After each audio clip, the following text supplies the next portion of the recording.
Hello everybody, today I'm going to talk about the Sony Mavica. Now if you hear Christina celebrating the bell, so I recently found this lot on eBay, and I don't really find lots like this anymore, even online.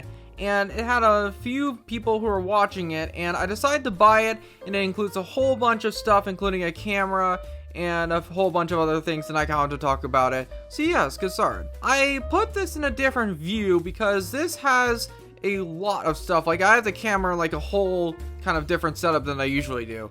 But yeah, so this is the first thing that's really the main part of it.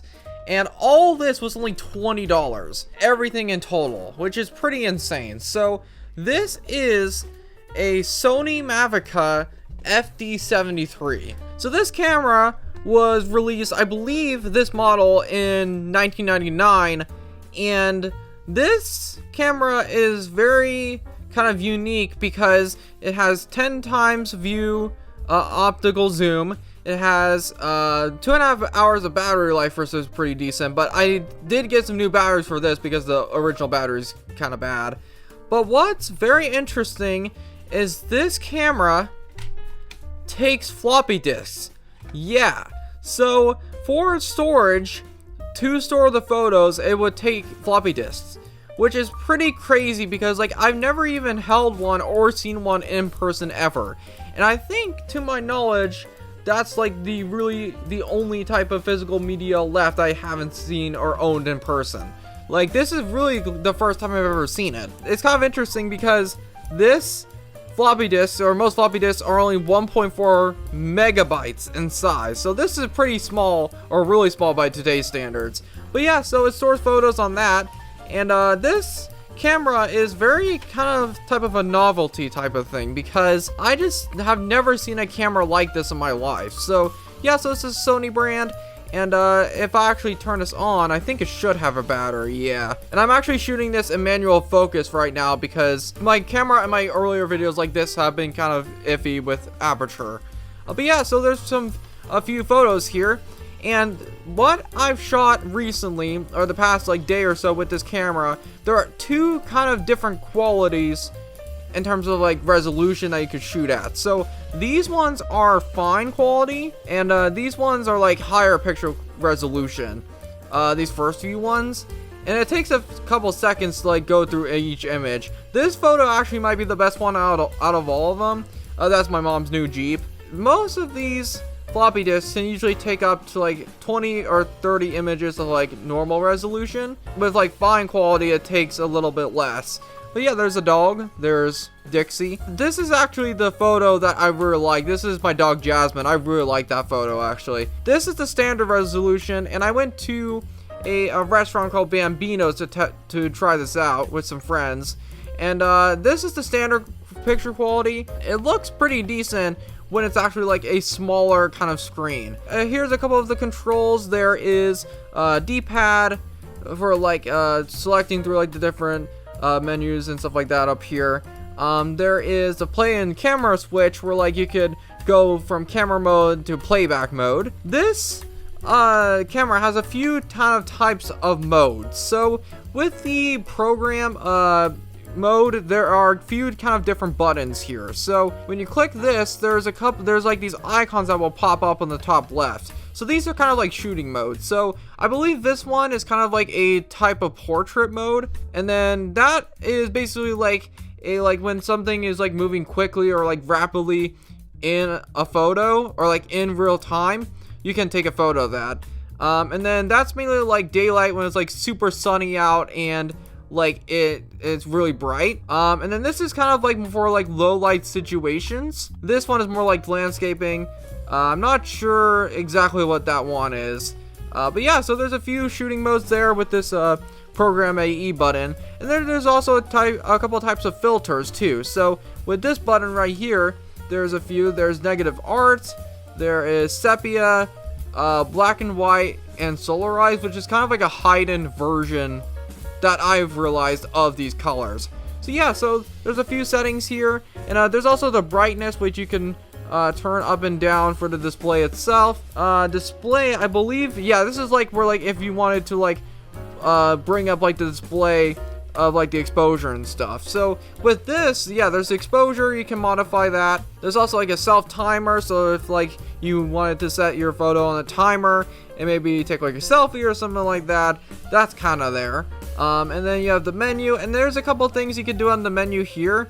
So there's a record mode, and then quality, I've just been using fine because like nowadays, like we take it for granted on how many photos we can take. I actually kind of like older tech like this because like you can actually, like, it's more meaningful to take a photo that you really want to take a photo of because you have a limited amount. So yeah, so there's flash level, normal, I think, oh, here it is. Okay, so yeah, there's normal, file number, you could do like a series type of thing. Disk 12, I'm not actually I don't know what that is. There's beep and there's clock set.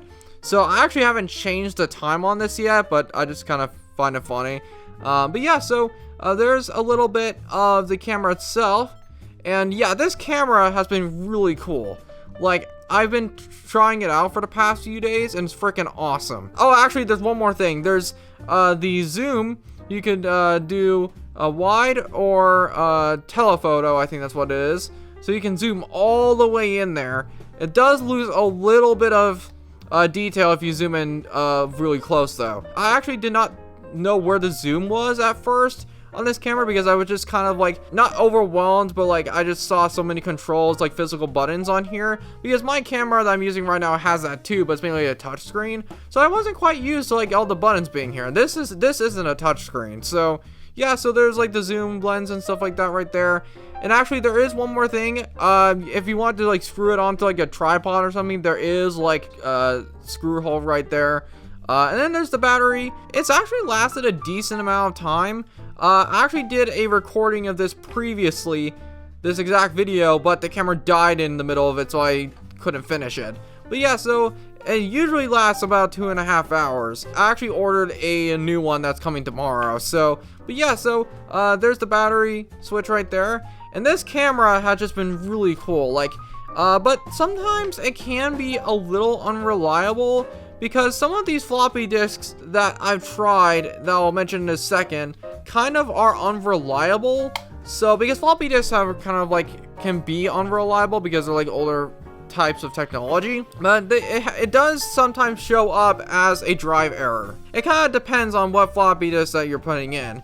And speaking of that, one of the reasons why I got this lot as a whole thing is because this includes a ton of floppy disks, and there's a few here. And what I really like about floppy disks and stuff like that with this is that, like, I've realized that, like, in terms of like the actual physical piece, this is kind of like the most customizable with you can get, what you can get in terms of colors. There are a couple like VHSs like with color cases and stuff, but I feel like with floppy disks is that they have way more kind of versatility in terms of colors. So yeah, there's a few here. We got a red one. This sick red one is cool. And then actually probably my favorite one out of all of these in terms of color is this really cool neon green one. This one's really cool. But yeah, so there's a few type of colors here. And then what's also really nice is this actually includes a floppy disk optical drive. So this can be plugged in to a USB computer, like with computers that really don't have floppy disk drives. Most of them don't anymore, pretty much all of them. This actually came with it, and this thing has been pretty decent. It can sometimes be a little annoying. Like, it can be like sometimes it won't let me eject it, so I have to force eject it. But yeah, so actually it did originally come with this type of USB, but the computer that I own, a MacBook Pro 2022, does not have these ports. So I just have these kind of small little adapters, which is pretty nice. And these are great because, like, they're not too bulky. Like, you can literally like plug them straight into it. Like, it's very useful. But yeah, so this has been grateful because, like, it was just so much of how much I got in this lot that really caught my attention with this listing. Like, and like, I could tell that I was against some competition too, because like, I thought someone else would have bought it before I got it, and it actually was not an auction. So like, it was just a buy it now listing, and it was only $20 for everything. And I thought it was a little iffy because like, I really thought that the camera was not gonna work. Like, it was like tested or like untested or something like that. Like, I really did not think it was gonna be fully functional because of how cheap it was. So yeah, you could still find eBay listings that are really good deals. It's really hard to. You just really gotta look, because I actually was trying to find a camera this itself, but I just kind of stumbled across it and I got lucky. So yeah, so this is really cool. I got this really cool lot. So yeah. So thank you guys so much for watching. I know that I'm going to be trying to post more, and I think I've been posting a pretty decent amount, but I kind of wanted to talk about this today.